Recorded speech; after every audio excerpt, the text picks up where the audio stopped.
Okay, good evening, Pi Pals. I'm back.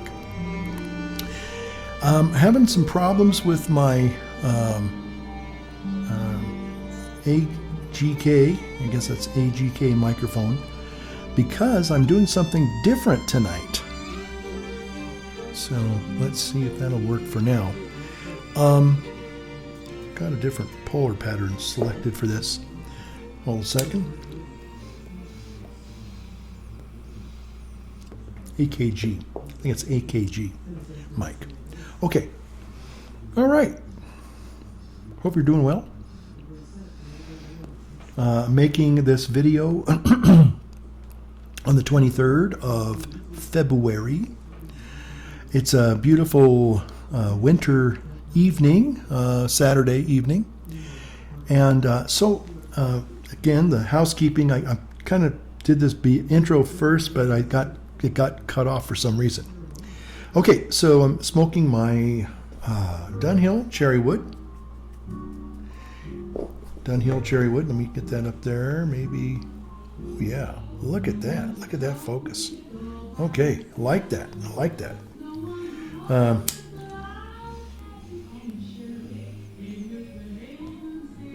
Okay, and I'm smoking some Blue Mountain. Blue Mountain. Okay. So, how are y'all doing? So, maybe some of you might be noticing something kind of different about my video. It's kind of a different video because I'm using something completely brand new to record the video. Again, the mic, I've been using this mic a couple of weeks now. It's pretty good. It's an excellent mic. But what I'm recording on, now this may come as a shockaroonie. That's delicious. It may come as a shockaroonie to some of you. I am actually, this almost sounds a little sacrilegious, but believe it or not, I am making this video recording on my brand new Surface Pro 11, which runs Windows 11. I'm using a Windows-based laptop, or kind of a two-in-one. I guess it's more technically is the term. It's a two-in-one. It's Microsoft's kind of version of the iPad, kind of, sorta, but this is a different animal. Now, I got this for the express purpose of being able to have some kind of syncopation in sync with my best buddy, who I'm trying to do a video project with. I'm trying to take all of his old VHS tapes and I'm trying to digitize them. And so for a late Christmas present, I got him a Windows 7 laptop, brand new, and so that he can have this laptop that he can play the videos on once I record them and put them on an SSD, or even some cases thumb drives. So anyway, and I did have a subscription, a parallel subscription that does Windows in a Mac environment. You know, it's kind of a virtual thing. I always kind of thought that I was kind of a little bit prideful, thinking that, oh yeah, Windows is just an app on my computer. I always thought that was kind of a cheeky thing to say. But I have not been an actual Windows user for about 15 years.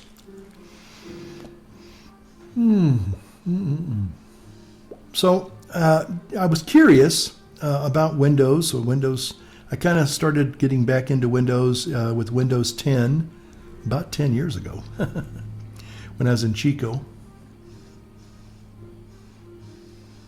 And then I updated when I got the parallel subscription several years later. I think maybe 2 years ago. For me, I updated to Windows 11. So there you go.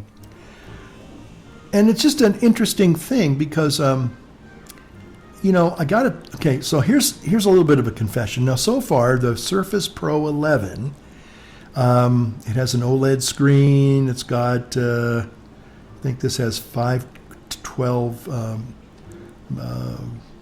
SSD, and it has you can upgrade it, I guess, which is kind of a nice thing. So that's kind of cool.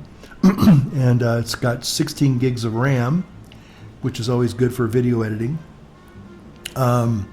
But I just got this, 2 days ago, came in the mail, and I've been playing with it. It's kind of fun. I have to be honest with you. Now, again, boy, there's a lot of things I want to say. Now, there's some things that so far I'm kind of enamored with. I kind of enjoy kind of booting it up and kind of, playing around with it, and kind of figuring out how I can do some of my work like this. More importantly, for my homily channel, which I just uploaded one yesterday. Yeah, I think it was just last Friday. Yeah, I did a video on my homily channel yesterday. Oh, pardon me. Oh. And what time is it? It's going on 8 o'clock. So I'm probably going to make this video tonight, but I'm certainly not going to upload it tonight. I'll probably just wait till tomorrow afternoon to do that. So I am very much impressed and intrigued and what's the other word I was going to say? Enamored in some ways with this little laptop. Now, again, I'm a big Mac person. In fact, I got some Mac boxes, unopened Mac boxes right back there. A newer iPad, M4 iPad, that I can kind of use in conjunction with my other one. And so playing around with this Surface Pro. Now, I got to be honest, I saw these like 10 years ago in a Best Buy. In fact, when the iPad came out with its specialized keyboard, because when I first saw the Surface keyboard, I was impressed with that. I thought that was kind of interesting. I got to scratch my ear here. Okay. And I was intrigued, and I thought, that's kind of an interesting concept. And then very shortly after that, iPads came out with their kind of like their fabric-based keyboard, and kind of like saying, well, we can do Microsoft one better. Okay. And so it was, interesting. And I thought, well, if I ever did break down and get another Windows product, I'd probably get something like that. That seemed to appeal to me. But for some reason, I guess the reason why it stopped me, and if they'd been half the price, I would have probably gotten one earlier. But they were like on par with a brand new iMac, or a MacBook. And I kept thinking, well, if I'm going to spend that kind of money, I'm going to spend it on a Mac. I'm not going to spend it on a Windows product.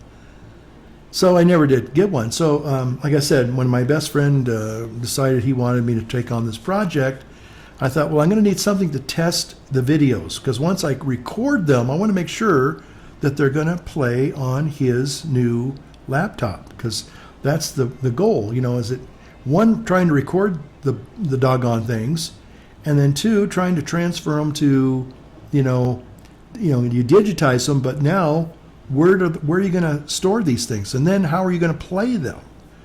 Now, apparently, you can actually use some of the little USBs if you have a smart TV, but not all smart TVs recognize the USBs equally. Some will be recognized by a smart TV and others won't. So the best thing I found was, okay, well, because I asked him, I said, so what are you going to be playing these videos on eventually? He goes, I think my laptop. And I said, okay, how old is your laptop? He says, about 7 years old. Well, that's, in computer years, that's a dinosaur. It's obsolete, So I said, well, let's get you something updated that I know that whatever we do to record these videos, the VHS videos, then you'll be able to play them. Okay, that's the goal, to digitize them and then be able to play them. So anyway, long story short, we've got some success in digitizing the VHS tapes. I've got like 3 or 4 that he gave me, and they're, we recorded them, and he'll be able to play them. I just played them on this machine here. Now, some of the USBs that will play on a Mac just won't play on this Windows machine. So I kind of expected that. I kind of said, well, I'm not 100% sure that's going to happen, but it appears it just kind of temperamental with those little USBs. Anyway, so I've been really kind of enjoying, I got to be honest, enjoying this little experience with this little Windows Surface Pro 11. Now this came out about 7 months ago, so it's going on a year now, and they probably will come out with a Surface 8 probably in another year or so. They're not quite like Apple that they got to come out with a brand new one every year. Now maybe they will. I don't know. Maybe they'll come out with a new Surface Pro 12. Maybe they'll come out with the Surface Pro 12. Who knows? Now, here's the thing, and here's the difference between a Mac user and I guess a Windows user. Hold on a second. I gotta do this. Oh my goodness, it's been kind of a long day. Hold on.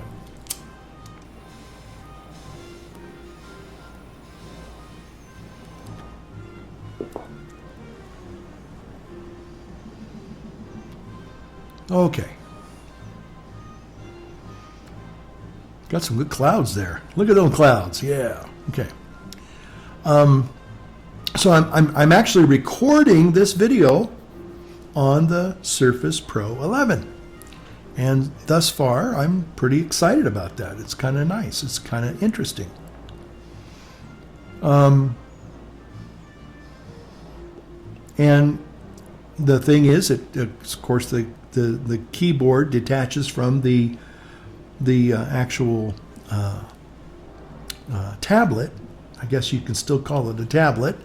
And then you can pick that up, and I've been taking it up and down this to different places in the house and connecting it to other different things, and kind of like, oh wow, look at, even you can attach it to an external monitor, no problem. It's great. And so anyway, so the last day or two, I kind of said, well, I think the difference, now that I think I can maybe articulate this, is that the difference between Apple and Microsoft is simply this: is that yes, you have the iPads. iPads are all touch interface. Now you can marry them up with the keyboard and even up the Apple Pencil. This little thing has a little stylus that you can use to draw, and it's actually quite good.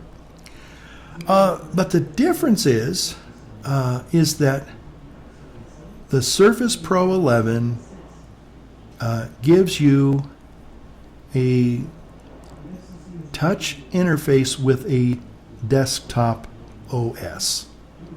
Okay, that's really the way I see it. Okay, it's a touch-based desktop OS, as opposed to just being like iPads, or they run iPad OS.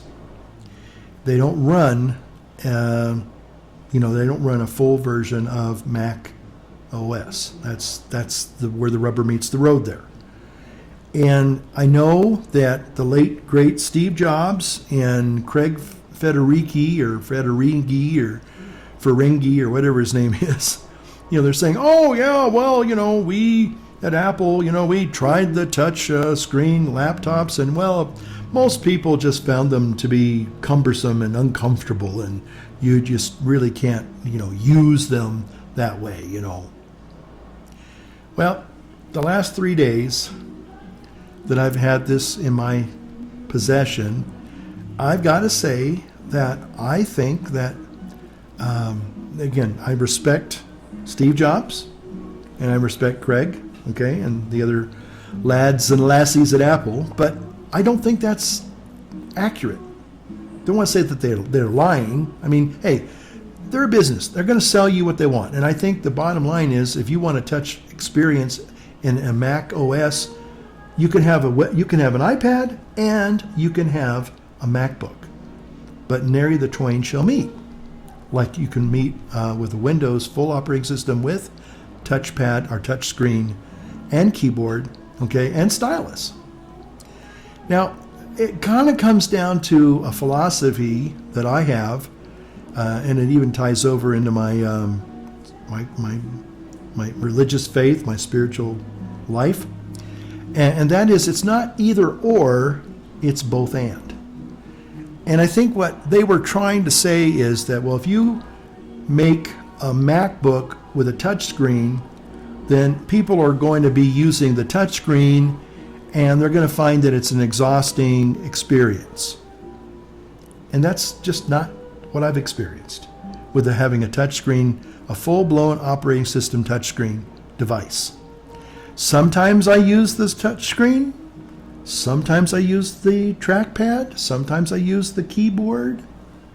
I haven't used the little pencil thingy yet because I mean, it's charged and it's been paired, but I just haven't had a chance to play with that yet because there's been other things I've been trying to figure out. I mean, getting reacquainted with Windows, just basically trying to find the Windows Task Manager.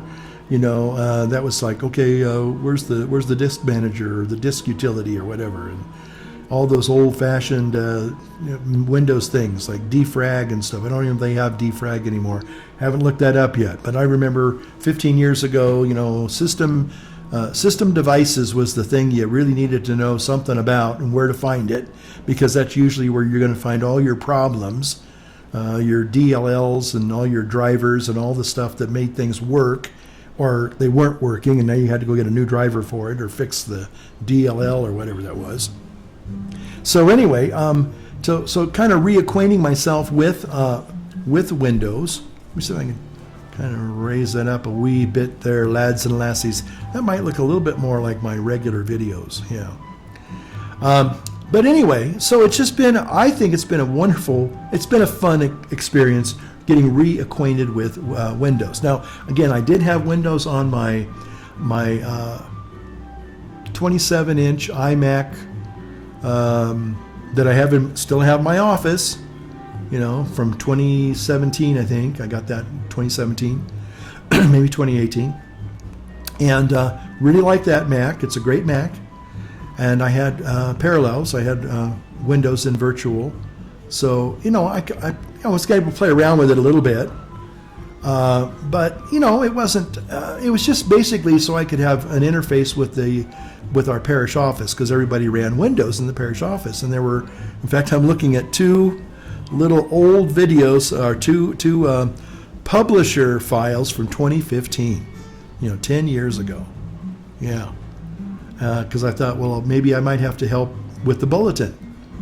And I wanted to be more helpful, and I wanted to be more, like I'm in collaboration with everybody. And anyway, long story short, I think I only used it like once or twice. Well, the one time I actually did use it, the secretary had by accident deleted the parish bulletin hours before they were supposed to pick it up and take it to the publishers, and she was panicking. She was like, I don't know what to do. I deleted it. I can't find it. And I said, well, I think I have a copy of the bulletin on my iMac back at the house. So anyway, long story short, I even did it remotely. I can't remember how I did that now, but I was able to find the file from my Windows machine on my iPhone. Again, I don't know how I did this. But I was able to say, here you go. And I was able to send her the bulletin that she had deleted. Yeah, anyway. So it was the only time I ever used it really for the intention that it was originally designed for. And it turned out it was, hey, it saved the day. At least that day it was fine. It was great. I'm glad I had it. But for the most part, it was just kind of a novelty having Windows running on a Mac. There were certain things, and again, okay. So now, but I have a full-blown, well, actually this is an ARM with emulation. It's not, x86 or whatever the Intel chip was. So it's called ARM architecture, and a lot of the things are done in emulation, kind of like, I guess, Parallels was on the Mac, but these are running what's called the Snapdragon chips, and they're supposed to be really, really efficient. And so I'm amazed, but it's a full-blown Windows 11. Well, pretty much full-blown Windows. It is Windows 11, but it has a few limitations. And so, but anyway, so far I've been pleasantly surprised by a lot of the things that I've been able to do on this new machine. I have to say, for some reason, I figured this out too. But let me finish my original thought about the touch screen. And I think that the touch screen on a full-blown operating system works. I think it's great. Now, again, this is a little machine, and so maybe they were thinking big. There was a time I think I had a 17-inch MacBook Pro. That's a big boy. This is only 13-inch. So that's a big boy. That's a big boy. So I could see you maybe, getting tired, having to lean all the way over that big, enormous keyboard and what have you. I don't know. But the bottom line is that I have not found any quote-unquote discomfort or fatigue or anything that's awkward or clunky. I think Craig Federighi said it's kind of a clunky experience. Well, maybe they're prototypes, because Apple did build several prototypes of a touchscreen MacBook. Now, again, I don't know what the problem was, and I think what they were thinking of is, well, then if you give people the option to use a touchscreen, that's all they're going to want to do is use the touchscreen. Well, that's not the reality. Sometimes, yes, it's just a natural thing. Oh, you touch that. But sometimes it's a keyboard thing. Sometimes it's a trackpad thing. So you have three interfaces that you can use to interface with your machine, and I just think it's kind of a natural no-brainer, really. And I believe and I hope. Now, the reason why that probably Apple is going to drag their feet a little bit more on making a fully integratable touchscreen on a MacBook is simply because people, if they want a touch experience, they buy iPads. And if they want a lapbook experience, they're going to buy a MacBook. And there the twain shall meet until they actually have a real full-fledged touchscreen MacBook. And I think it's around the corner. It may not happen next year, or maybe the next, say, 3 or 4 years, but I think it's inevitable, because people are going to have this experience like I'm having, and they're going to keep saying, well, why can't we have a full-blown Mac OS with a touchscreen?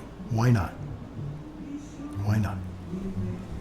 And again, the reality is you're not using, you give them a touchscreen, that's all they're going to want to use. No, sometimes you do, sometimes you don't. It's just an option that makes sometimes it makes sense. There's been times where I did that with my MacBook on a couple of times after I was playing with the iPad.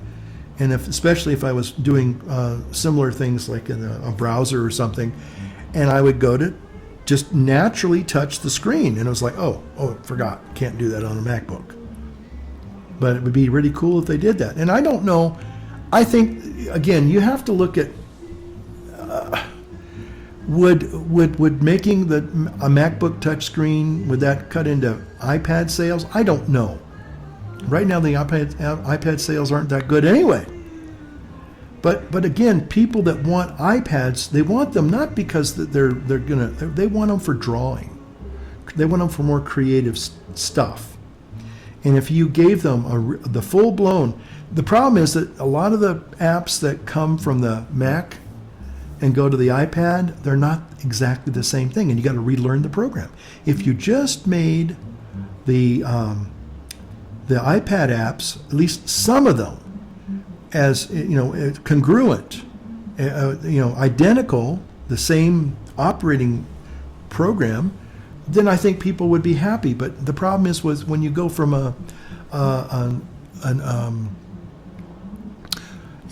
desktop OS program to a tablet program, 9 times out of 10, those tablet programs have been rewritten and redesigned. They might resemble the basics of the program, but all of the little buttons and switches and settings and sliders and whatever, they're kind of laid out different. And when you're just wanting to get into work and you don't want to have to rethink or relearn something, I think that's the problem with going from a desktop OS to an iPad or tablet OS, because they're not quite the same, and sometimes they're kind of radically different. And that's what I found, and it's not conducive to picking it up and just working with it. Behave yourself. But anyway, so I kind of maybe I got a little too much in a rant there, but I think touch screens on laptops, I think that they're pretty awesome. And I still like my iPads. I probably always have a spot for my iPads and my iPad minis, and some of the cool things that they can do. But it sure would be nice to have a MacBook with a touchscreen. Yeah, I'm just going to say it. For the longest time I thought, well, maybe the Apple people know better, and I could say, well, maybe they're right. I kind of thought about that and say, well, I'd get tired of having to touch everything, and do it that way, especially with the the little teeny tiny icons, and you can't really touch them right, and you flub up something, or maybe you delete something by accident.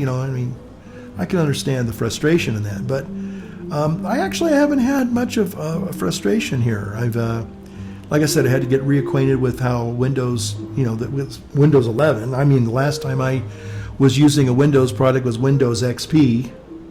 I heard all the horror stories about Vista and Windows ME. I guess that was Windows Millennial Edition or Millennium Edition. And I just kind of, and then in 2007, I got my first Mac, 18 years ago. And after I had the Mac, I just thought, hey, and everything, good. It's a great slogan because it's mostly true. It just works, for Windows. Now, again, if you're a Windows kind of a guy and you liked tinkering with your computer, and you like taking it apart and putting in different graphics cards and different processors and different heat sinks and different PCI cards and all that stuff, and putting in at the time specialized modems and making RAID configurations and all that stuff. It was kind of like the nerd's equivalent to building and tinkering with a hot rod. It's kind of cool. But I was trying to get serious with all my computer stuff, and I said, hey, why can't I make videos? I want to make videos. And every time I would try to transfer a video to a computer that was all jumpy, and it had a lot of drop frames, and it was jittery, and it just wasn't, like it is now, smooth like glass, and it was always disappointing. It was like, oh man, that doesn't work. So I was always feeling a little bit, behind the curve. It's like, well, I'd try to get a different video card, and maybe that video card really wasn't designed for that motherboard. And it was just, and one of my friends says, I was watching this Macintosh commercial, and maybe you should think about getting a Macintosh, because they say they just work. And I thought, yeah, get out of here, But then when I finally got one and kind of said, hey, this is really nice. I don't have to configure it. I don't have to worry about it. I don't have to think about it. I don't have to worry about drivers. I don't think I've ever had a time where I had to download a driver to make something work, In fact, now tonight, I got to be honest, I'm running this XLR mic, the AGK mic here, very professional mic. I just plugged it in from my rig, and for the most part, it's working now. I had a little bit of a hiccup in the beginning, but it seems to be working fine just for now, right now. So anyway, I just got to say I've had a lot of fun with getting reacquainted with Windows 11 on the Windows Surface Pro 11. Yeah. Now, one thing I want to say. Now, I got to say, this right now off of the bat. I've been kind of, I have had a lot more interaction with this device. Now, part of it just because I'm relearning Windows and learning what this can do. It's got Copilot, and that's a whole different animal. I haven't really even pushed the button. There's like a little button here. It's for Copilot. And I guess you can use a kind of like a chat GPT experience, and you can talk about describing certain things, I guess, what is it, multi-level language text creator, editor, whatever. So I haven't played with that yet because I'm just trying to relearn the basics of Windows, So anyway, I've been kind of, it's like a new toy. I will be honest with you. It's intriguing. It's fun. It's kind of this is a little exciting here, Again, I know my way around Mac products, and I hate to say it, but I still enjoy them. I still like them a lot. I have a great fondness for them. Always will. But getting a new Mac or new Mac stuff is kind of like, it's just a tool now, and I know how I configure it, and I have it a certain way on both my desktop, laptop, and iPad. They all run the same things that I use for productivity and creativity and creating videos and whatnot. But I guess here's the thing with the new Microsoft one. I guess it has a news feed. And I disabled that on the iPad and the iPhone probably about 4 or 5 years ago. I just got tired of it. Just seemed like, I'm trying to see if my finger's still straight here. Yeah. Okay. Yeah, it's still straight. Okay. It just feels stiff. At nighttime, it feels stiff. But anyway, so one of the things, and of course, today is the 23rd of February. There's been a lot of reports coming down from the Vatican that Pope Francis is very critically, severely ill. And some people think that it might be the beginning of the end. Maybe he'll make a recovery. I'll say this, we pray God's will be done. I heard one person say, which was the best thing to say, is that we pray that if he recovers speedily. But if he's not going to recover, we pray that he also has a good death, a good, holy, happy death. And that he'll be able to hopefully make a good confession and receive viaticum for his journey, when he dies. And so it's been kind of going back and forth a little bit, like, looks like he's getting better, or, well, he's not as bad as we thought he was. And then, well, wait a minute, no, he's actually taking a turn for the worse. So it kind of has been going back and forth, back and forth, back and forth. So anyway, they have this little icon here. Maybe I'll try to get a little picture of it. I didn't bring my phone down here. But anyway, you press this little icon at the bottom left, and it brings up a news feed.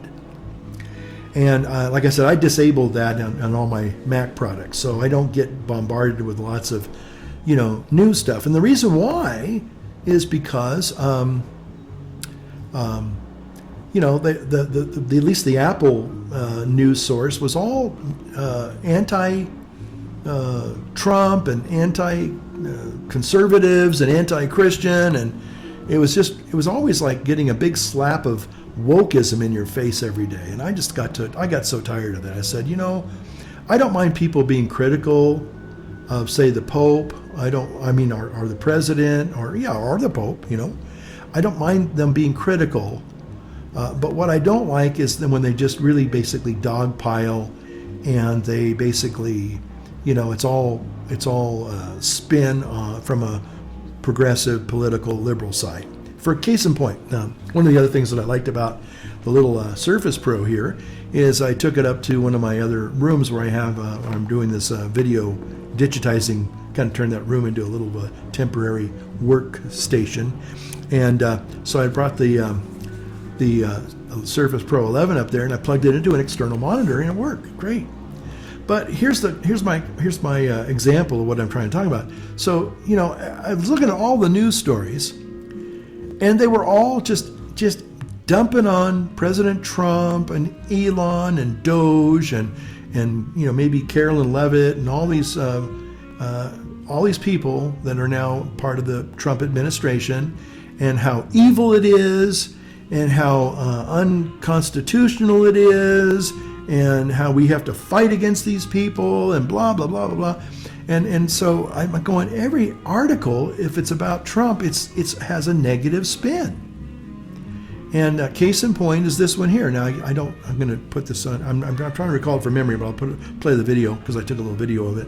But basically saying that Trump was a spy, a communist or a Russian agent, a Russian spy, or the Russians basically put Trump in the White House. Okay, it's a Russian thing. Again, Russia, Russia, Russia, and I guess apparently they're having to now retract that, obviously.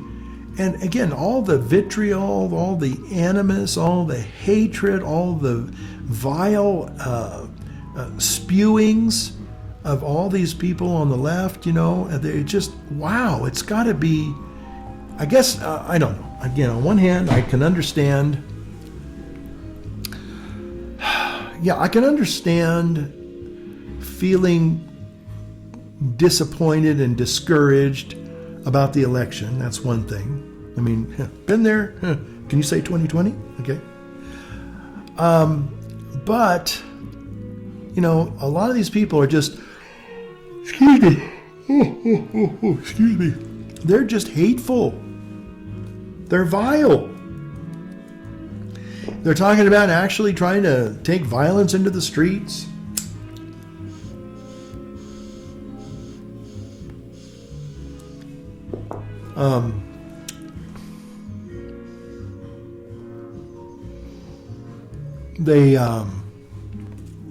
Let's see what else I was going to say.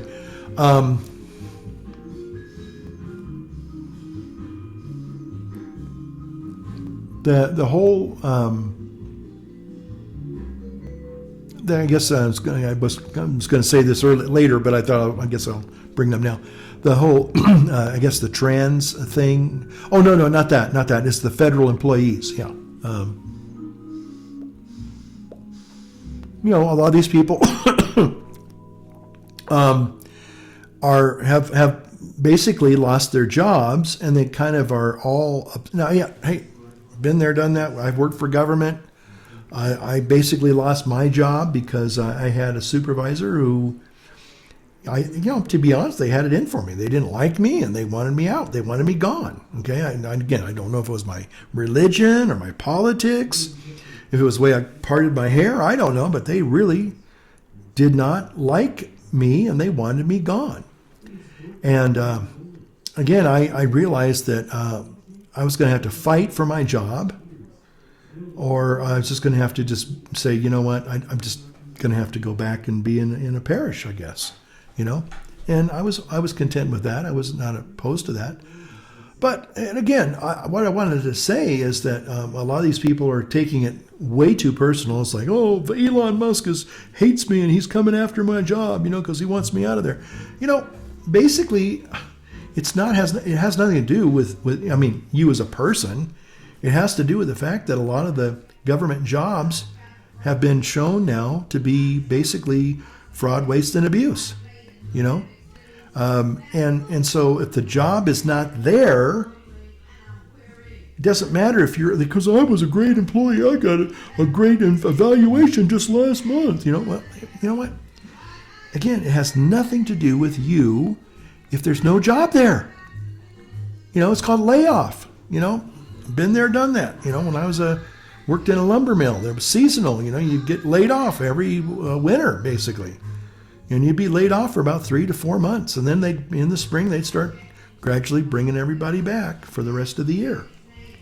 But it had nothing to do with me as a person, really. I was a hard worker. It was just the fact that there was no job. So if there's no job, then that means that you're not gonna be needed anymore. Now, again, but all these people are trying to make it like, oh, it's all political and they're taking away our jobs. Well, they're removing certain elements in the government that will no longer need employees. They're not firing you personally. They're just getting rid of agencies that are no longer needed.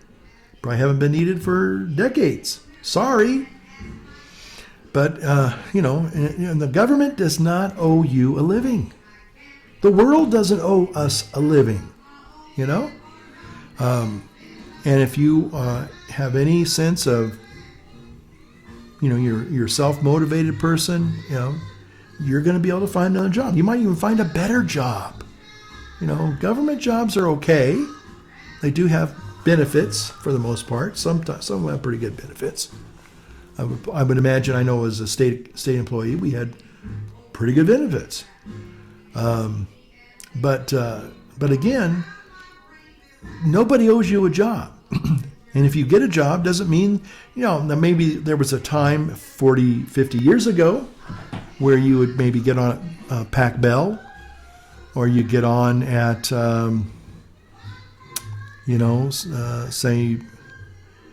maybe IBM. I don't know. Maybe is IBM even still in operation? I don't know.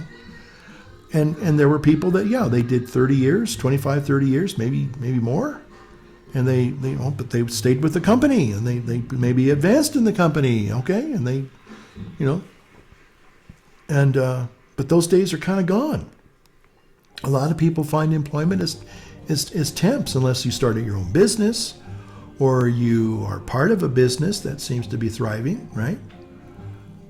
Government jobs had their benefits. I won't deny that, but at the same time, they don't owe you anything, okay? And so if they eliminate your government agency, then you're no longer needed. It's not that you're being fired because you're a bad employee, maybe.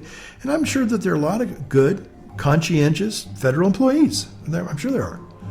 But that doesn't necessarily mean that because I'm a hardworking employee. Well, God bless you. Go find another place where you can be a hardworking employee, okay? But to think that somehow Elon is, looking at you and he's coming after your job because you voted for Biden or something like that. Not Biden, but what's her name? No, it's not like that. He's just saying, hey, we don't need people to look into the research of dog catchers, the mental health of dog catchers, this great government study, that started 20 years ago. We want to make sure that the people that are into animal control, how's their mental health? How's their emotional health? They have a study. And so now you're compiling all this information about dog catchers, Well, guess what? We don't really, the government's decided that's not a necessary agency that we need to be spending money on, okay? Sorry. So, let's get rid of that agency. And, oh, by the way, people that work there, you're out of a job. Sorry, we're laying you off. So it's nothing personal. I'm going to see how much, here I go. Looking at my, how much time I have left. Okay, so I have a few more minutes left. So anyway, long story short, too late, is that I noticed that the news feed, just like on the Apple News, it's all biased. It's all hateful, against President Trump and Elon and Pam Bondi and Cash Cattell and Pete Hegswith or whatever his name is. And Trump's doing this and he's using this and that, and oh man, it's it'd be nice to have objective journalism. Boy, that would be a big step in the right direction, I think, to help people come together as a nation instead of being so divided. I even talked about that tonight. Tonight's readings were all about love your enemies. And unfortunately, our society, sad to say, especially after the last election, there's just a lot of people that are just filled with a lot of anger and hate. And most of them, I hate to say, are people that came here illegally and they don't want to become naturalized American citizens. They just want to live in America. And they would basically, it's like, you come over here and now you're raising and flying the Mexican flag and as a sign of defiance. And you're here in America.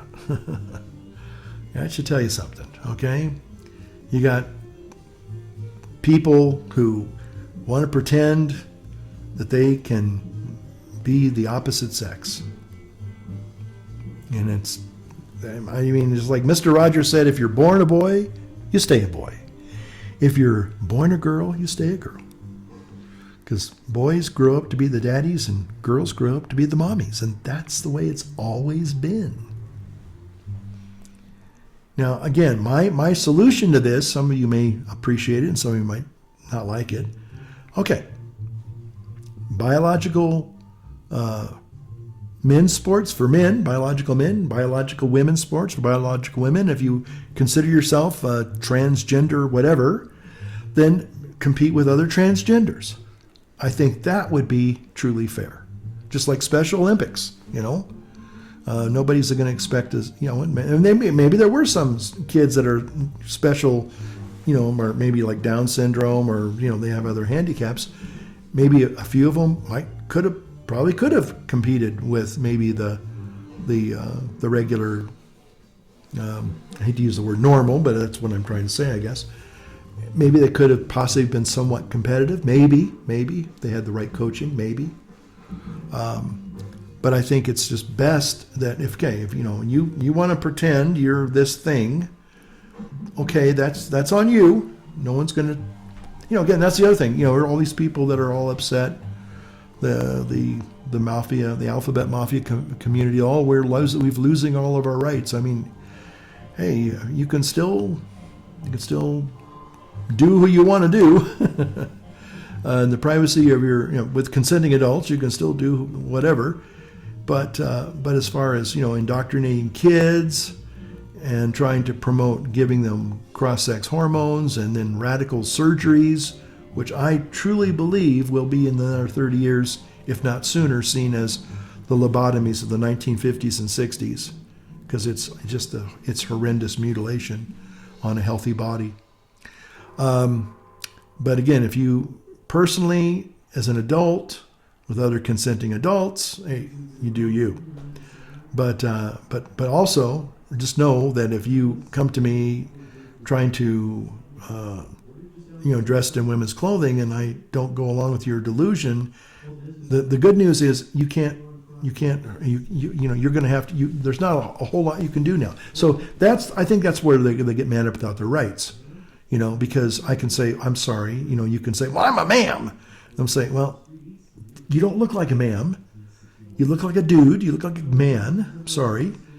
You're not convincing me for a moment. And unfortunately, biology, you can't fool biology. You can't fool Mother Nature. You can't fool science and reality. You're a man, okay?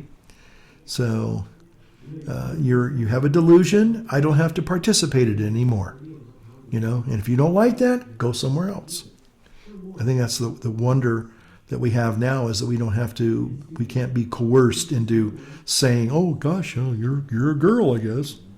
No, you're not a girl. You never have been, never will be. And guess what? No more men in women's sports. That's it. Okay? So I think that's what's changed. Normal people can say, I choose not to participate in your delusion, but you have a nice day.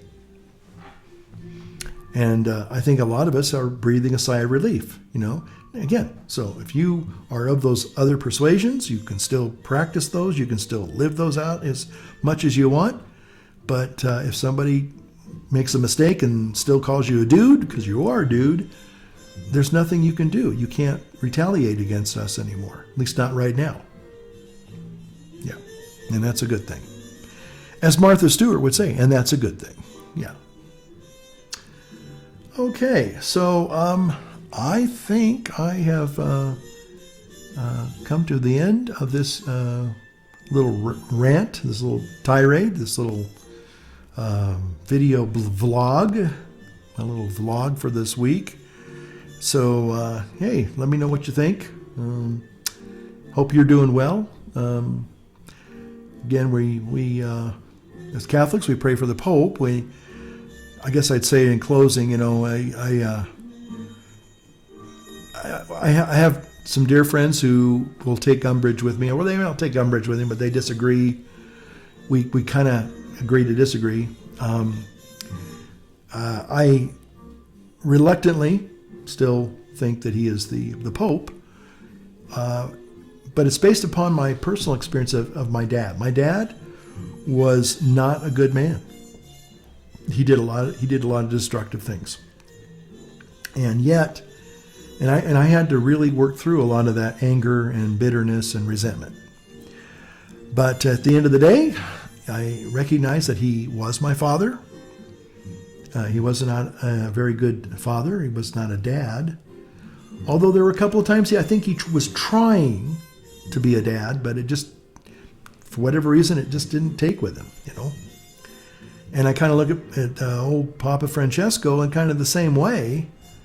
You know, he kind of attacked people like me because I'm traditional. He just, now again, I want to believe that he has been manipulated. I do believe that a lot of the things that he has been reported as saying were either exaggerations, or they were manufactured, or they were left ambiguous so that the people twisting things could have manipulated and make it sound like he was promoting their agenda. Maybe he was, maybe he wasn't, I don't know. Again, I don't want to make excuses for the man, but at the same time, you know, I pray that he, you know, has, if he doesn't recover, that he has a good death. He has a good, happy death, and that includes him, hopefully, you know, in his final hours, if it's to be, that, you know, he has that God would maybe lift the scales from his eyes and show him the hurt and the confusion and the anger that he brought to the church. You know, I think he was trying to be this big reformer, and he was going to be compassionate by basically winking at everybody's sin. But that doesn't work that way. It just doesn't.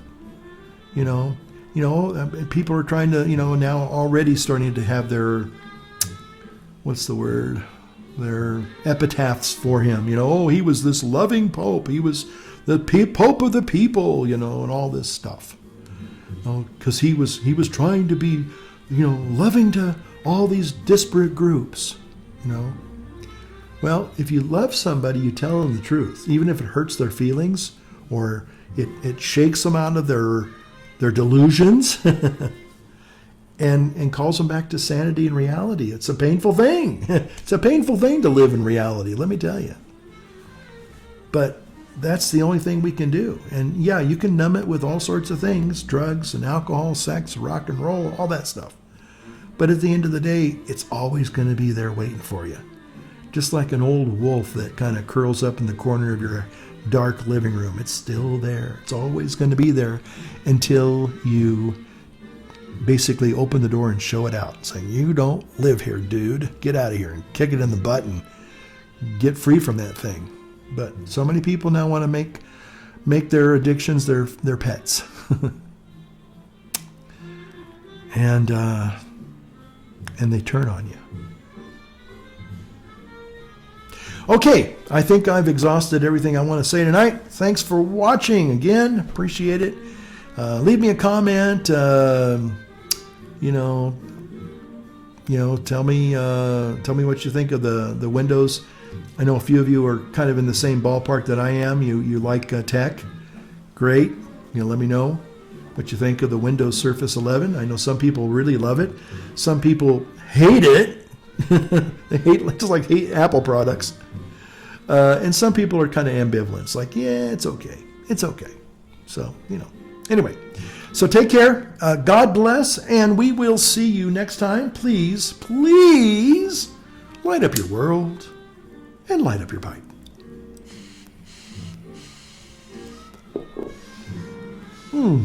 Right, that's me done. Okay, see you next time.